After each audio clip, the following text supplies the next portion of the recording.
Determined to make the rest of summer the best of summer, LL Bean has clothing and gear designed to do it all. Like sun-washed apparel that feels broken in from the start, rainwear for every surprise rainstorm, hand-sewn boat shoes, and of course, the iconic boat and tote, made right here in Maine to carry all your summer essentials since 1944. LL Bean. Be an outsider. Visit llbean.com to learn more. I wrote a little song to remind you, Choice Hotels get you more of the experiences you value. The Cambria Hotel's got it all. A rooftop bar, have a ball. Cocktails up here feel just right. Is Cambria amazing? All right. Bring a date, your team, or even your mom. Book direct at choicehotels.com. See you on the roof.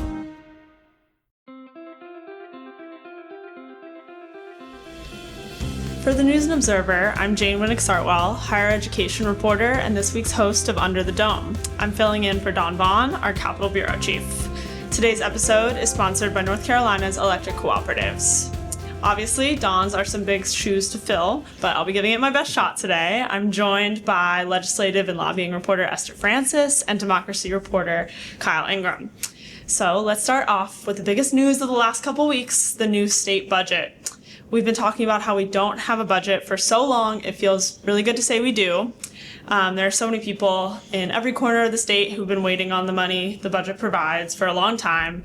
And it's also really been interesting to read through it and see just how much policy is tucked into what is, in name, just a spending plan. As the higher ed reporter, I've been covering enrollment funding, which is the money that allows UNC systems schools to grow, as well as how the state budget affects disciplinary procedures at our public universities. There's one really interesting provision that makes it so that disciplinary records that include personally identifying information about students are no longer public record. It's seen as a win for the privacy of victims, but it also raises questions about transparency because people who seek those types of records sometimes are looking to understand more about how those cases are handled at our universities. So that's been interesting. But you both were actually in the building when the when the budget passed. Can you tell me a little bit about what that was like, Kyle? Sure. So this had been a long time coming. The budget dropped, and as it had been working out in closed doors with Republican leadership, their caucus had had some time to come to terms with what was in there. But the Democrats, the minority in the legislature, said that they had gotten it about the same time as the public did. So they're working pretty ferociously to read through it before it comes to a vote. By the time we did get to the first round of votes in the House and Senate, you heard a lot of debate on it. First, the Republican leadership would go around and highlight different aspects of the bill, different funding priorities that they'd included in there. And then we got to the Democrats, and, a lot of them said that there were things that they liked in this, and they appreciated that we had finally gotten to a budget after, a year of waiting. But there's policy in there, as you mentioned. Some people felt that, certain raises were insufficient, all sorts of things that were just not the priorities that they would have gone for. So it ended up being a pretty split vote. I mean, all Republicans in the House voted for it. You had some Democrats vote for, some Democrats vote against. Probably the two most interesting votes were in the Senate, where two Republican senators, Bobby Hoenig and Norman Sanderson, were the only Republican members to break with their party on the budget because of the inclusion of ferry tolls, which affects their coastal districts. When the budget came back for a second vote, Norman Sanderson switched to a yes, but Bobby Hoenig remained a no. Oh, that's really interesting. Mm-hmm. Shows just how our local geography affects politics. Esther, you've been covering some key raises in the bill related to public safety officers. Can you tell listeners a little bit about that? Definitely, absolutely. So there are several types of staff members in the Department of Adult Correction who received some raises, such as there's 14.5% for correctional officers, as well as some for probation and parole, and these are including step increases. But the agency has still said that these raises raises are not enough. About a fifth of the department right now is vacant, and they've been working on doing in-person hiring events and other events like that in order to try and boost their numbers. But a lot of the reasons that they've also identified are low pay, long hours, and high stress of the job. So these raises will hopefully go toward recruitment and retention efforts in the agency, as well as there is a one-time funding allocated in the budget, about $500,000 for recruitment and retention programs for both the State Highway Patrol and for the Department of Adult Correction. Okay. And so now that they've passed the budget, is session over, or what's going on now? No, so they passed an adjournment resolution, which brings them back on July 27th. So they've got a bit of a summer break. But when they come back, they're just going to be going over some legislative priorities that just never made it through both houses. There's a big elections bill that I've been covering that has dozens of changes to election policy in it that has passed the House but not been taken up by the Senate. We might also see some progress on bills dealing with marijuana or THC products. But at this point, session is going to be a bit more erratic as to when we're having it or not. We'll know more if they pass another adjournment resolution, but really they can just have it to where they leave themselves open time to come back whenever they feel that there's some priority that needs to be completed before a new General Assembly takes office in January. Gotcha. And Esther, you covered a veto from the governor's office last week. Can you tell us a little bit about what happened there and what's new with that? Absolutely, for sure. So a bill passed both the House and the Senate this past legislative session that would have banned homeless encampments across the entire state of North Carolina. And a lot of local municipalities already do have these types of bans in place against public sleeping. But some Republican lawmakers have said these bans don't do enough to prevent that. So the bill passed, and it also includes provisions to add drug-free homeless service zones. And selling or making drugs in these areas would be considered felonies. That's actually how the bill started out in the House, and that passed last year in the House. When it moved to the Senate, Republican Senator Brad Overcash added the homeless encampment ban as a part to the bill, and some Democratic lawmakers as well as advocates have said that the ban does not address root causes of homelessness, and that was very much the feeling of Governor Josh Stein. He called the bill poorly constructed. He said that the bill wouldn't do anything to increase treatment for those who need it, criminalizing it in those zones. And last week he chose to veto the bill. Earlier today, though, on Monday, as we're recording this, House Speaker Destin Hall said that the House does plan to override it, and they are able to do that with a Republican supermajority in the Senate. If they're able to get either a few Democratic or unaffiliated members in the House to vote to override, they can definitely do that. So that's something we'll definitely be taking a look out for. And that bill originally had some Democratic or unaffiliated support, is that right? Absolutely, yeah. Representatives Cunningham and Majid, who have been known to vote outside of the Democratic Party, and even recently both became unaffiliated earlier this year. Both, when the bill passed through the House, they did vote to approve that and send it to the governor's desk. Okay, very interesting. So there could still be some news coming out with that. Definitely. So we'll be looking at that. Definitely. And we're about to take a little break. But when we come back, we will have some news out of the state auditor's office and some festive headliners. Electricity. It's what powers our lives, from the ordinary to the extraordinary. Across North Carolina, 26 electric cooperatives serve 2.8 million people, and we are committed to delivering reliable, affordable power. We're not for profit and are driven by service, providing the best possible value for our member owners. We're strengthening the people and communities that make our state great, today and for generations to come. Learn more at ncelectriccooperatives.com. You're listening to Under the Dome. I'm higher education reporter Jane Winik Sartwell, here with Esther Frances and Kyle Ingram.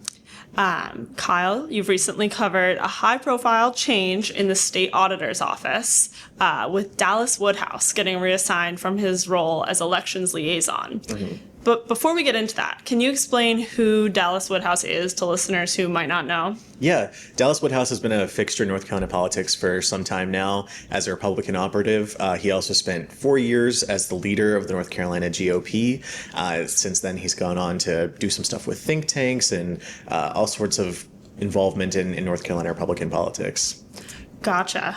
So then what made this role in the state auditor's office for him so controversial? So, I mean, we're still very shortly into the new configuration of North Carolina's election system. What happened was that after Josh Stein won the governor's race in 2024, the Republican-led legislature came in and passed new legislation giving control of election boards to the auditor's office. This was a change that upset over 100 years of precedent in North Carolina, where the governor had always been the one who appointed a majority of members to these election boards. And they gave it to the auditor, which is a position that has never been in charge of elections in any state in the country that I'm aware of. So the auditor, Dave Bullock, is a Republican. He appointed Republican majorities to all of the state and local election boards.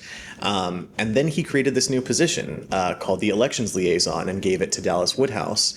This is a position that never existed before when the governor had control over elections boards. The idea was essentially the governor comes in and appoints the members of these election boards and then has really no input with them after that. He puts them in there and then they make their own decisions about things like early voting plans or dates or anything of that matter. So this new role was something that hadn't existed before, and the goal was for him to be a sort of point person between the auditor's office and the elections board members who would give them input on things like early voting plans, which is what we've sort of come up on now. As a member of the Republican Party, a Republican operative, Dallas Woodhouse, for a lot of his career, had been very outspoken about his views on early voting. He'd been against Sunday voting in particular. And what we've seen through reporting from us and from some of our colleagues in the media was a lot of influence from Dallas Woodhouse on county boards of elections as they were preparing for these upcoming midterm elections. So he had reached out to the Jackson County Board of Elections, trying to get them not to have a on-campus voting site at Western Carolina University. There was a text message that he sent to the Pasquotank County chair of their Board of Elections, telling them to drop Sunday voting. And shortly after some of this was reported by NC Local and I believe Common Cause North Carolina had one of those text messages through a public records request. That's when we found out that he had been reassigned to a new role in the auditor's office. Gotcha. And yeah, the auditor's office is just interesting to begin with because isn't it true that they've sort of taken on a more active role under Dave Bullock? Yeah, I mean, you've seen for so long before Dave Bullock was auditor, it was Beth Wood, and she had the position for, I believe, well over a decade. And, you know, it was a position that more or less ran under the radar, but Bullock has tried to bring a lot more attention to this role and has done so with the cooperation of the General Assembly, which has allocated more responsibilities toward him. They gave him these election board appointments, but they also created this sort of Doge-like division within the auditor's office called Dave, named after Dave Bullock, that's intended to look for places to cut jobs or cut vacant jobs in the state. He sends out a lot of audit reports to people. He, you know, communicates with the media often, so it has really grown as a position. Yeah, very interesting. And speaking of elections, you know, I know it's still July and it's not till the fall, but is there anything you're going to be looking for, just looking out for as those elections come up? Well, right now it's really all about these early voting plans. The county boards of elections have to have those into the state, I believe by next week, if not shortly thereafter. And from there, the state board of elections has to come in and deal with any county boards that had non-unanimous decisions. So we keep seeing all of these reports from across the state of counties disagreeing over issues of Sunday voting or on-campus voting. If even one person votes no on the plan, that means that it has to go to the state to be fixed. And so we saw it was very controversial when the state had to weigh in on early voting plans for the primary election, and the Republican majority generally favored people who did not have Sunday voting or did not have on-campus voting sites if it was a point of contention between the board members. So we'll have to see how that plays out again this year. We will. I just had a question. How does the Republican leadership in the state legislature feel about early voting?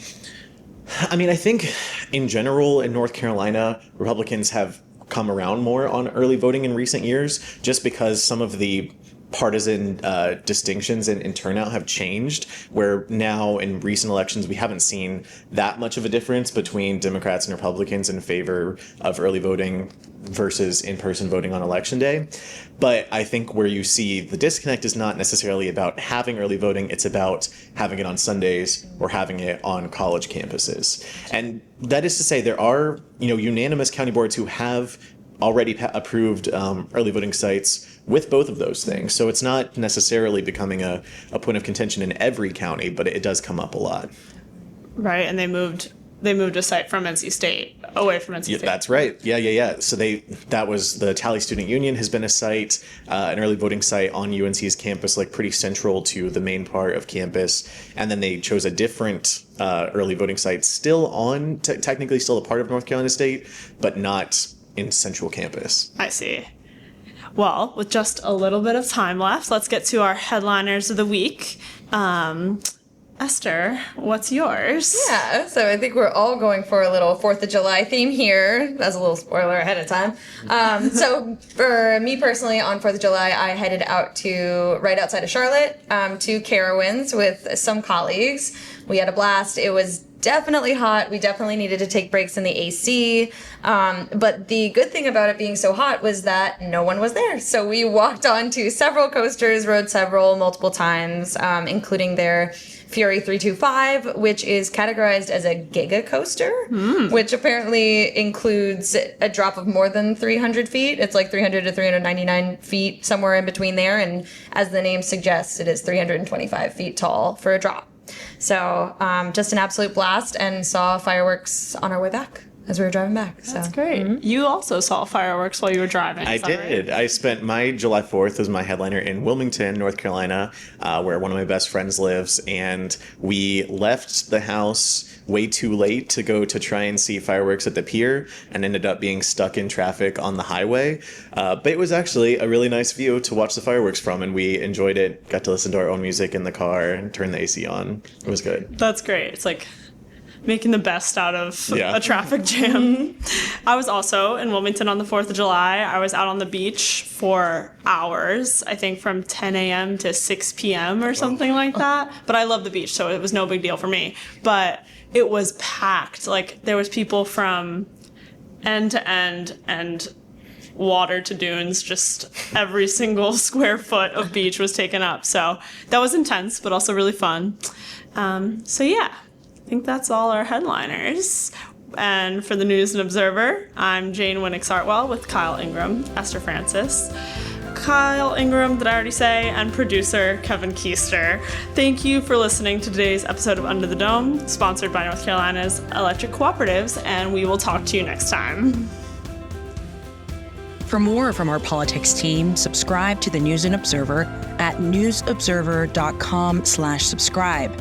Follow us on Twitter at Under the Dome and NC Insider, and sign up for our weekly political newsletter, also called Under the Dome, at newsobserver.com/newsletters. Thanks for listening.